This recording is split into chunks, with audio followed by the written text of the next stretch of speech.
reports from Iran today that the Emiratis have been delivering billions of dollars and gold to Iran. There was a report today.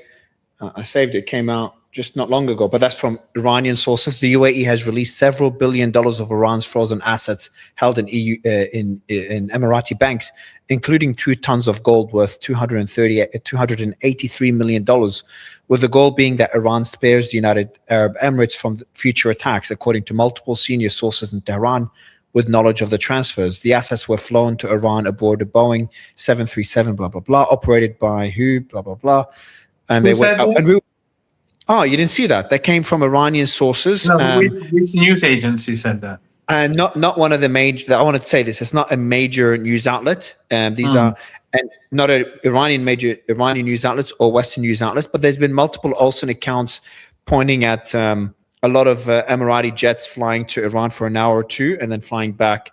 And even today, they fly for 1 hour and then they return. They fly for 1 hour and then they return. And there's been rumors about the UAE delivering a lot of money to Iran for a while.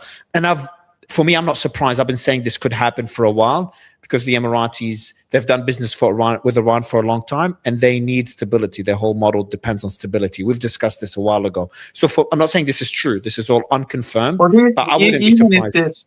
Even if this were true, which I can't confirm, but these are not reparations. According to this report, these are stolen Iranian assets. So returning stolen assets is not a favor. It's like me stealing your car and then returning it to you, and you thank me for the car. It's a bit different. These are sanctions imposed by the US and the Western world. That the Emirates should abide by those sanctions. So for the Emirates to unfreeze assets, there must be a deal done with the US as well to allow them to do that. There must be a lot of things happening behind the scenes. You make a valid point. This is not extra money paid, but I definitely see it as a significant gesture if there's billions that has been unfrozen. That's a lot of money. Well, we'll have to see. Time will definitely tell. But going back to the initial point that you made, yes, it's clear that overwhelmingly Iranians would like to see Trump killed and executed or put on trial or whatever.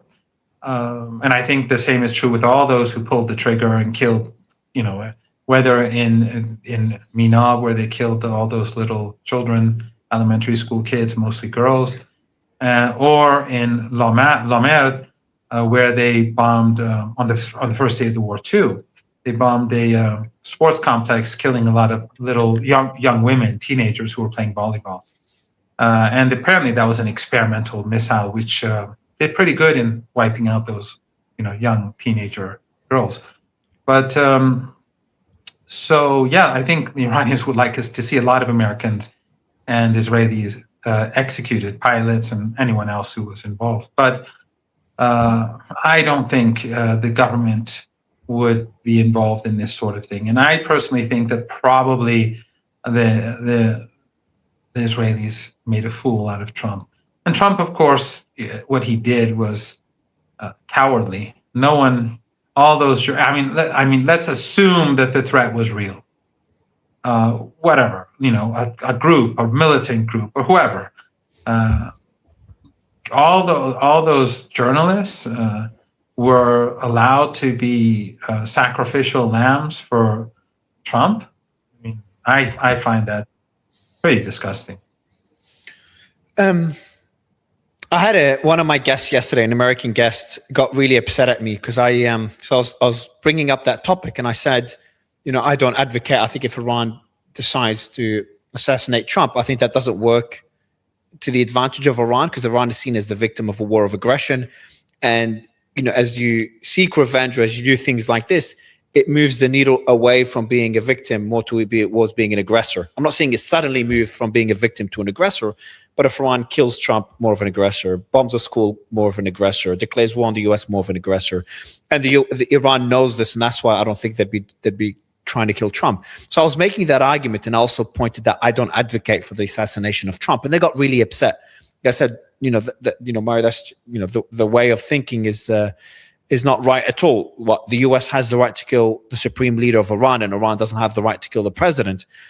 And then my counterpoint to that was, I'm sure I'm sure American slave owners in the 19th century had the same mentality. So the point that I made, though, is I said, two wrongs doesn't make a right. So I don't think Iran should kill the president of the United States, whether now or later. The same way Iran, just because their leader was killed, the same way I don't think Iran should bomb a school in the US just because their school is bombed. I think Iran should seek justice. That is their right, and I hope they get justice. I don't think they will. Unfortunately, that's not how the world works. But that was my position. I think from our discussions, I don't want to put words in your mouth, but you're in a similar position as I. You don't think Iran should try to assassinate the president of the United States. Is that fair to say? One thing I would just clarify first, and that if if A assassinates B, the leader of B, and B retaliates and assassinates the leader of A, that's retaliation. That's not illegitimate. Doesn't make both sides an aggressor. The side that started it is the aggressor. But in any case, I don't think that Iran is going to put any money or anything like that into such an operation. I think the Iranians have said that Trump deserves this. All those people who murdered Iranians and the children, and the same is true in Gaza and elsewhere, that they are killers and they deserve to be punished and they should be on trial like in Nuremberg. But I don't think that I don't see any evidence that the Iranians have put any funding or any effort into carrying out any form of operation whatsoever. I just believe that's nonsense. And I think that the Israelis, if they passed on that, and I would imagine that the Israeli regime did that they passed on that sort of information to humiliate Trump or to make him fear being assassinated or whatever the agenda is. But again, either the Israelis, their intelligence is awful, which, as I said, they're not nearly as good as they claim to be, as the war has shown. And again, unless they fed Trump false intelligence, which I'm in that camp. Yeah, or they fed him false intelligence in this case, or elsewhere. But bombing, let's say, where I live is known. So if the Americans and the Israelis bomb my house, it's not an intelligence coup. Everyone in the neighborhood, from the supermarket guy to the hair, the barber shop, they all know where my home is. So and the same is true with others. Assassinating Iranians by firing missiles at their apartment buildings is not an intelligence coup. That's just how the United States and the Israeli regime work.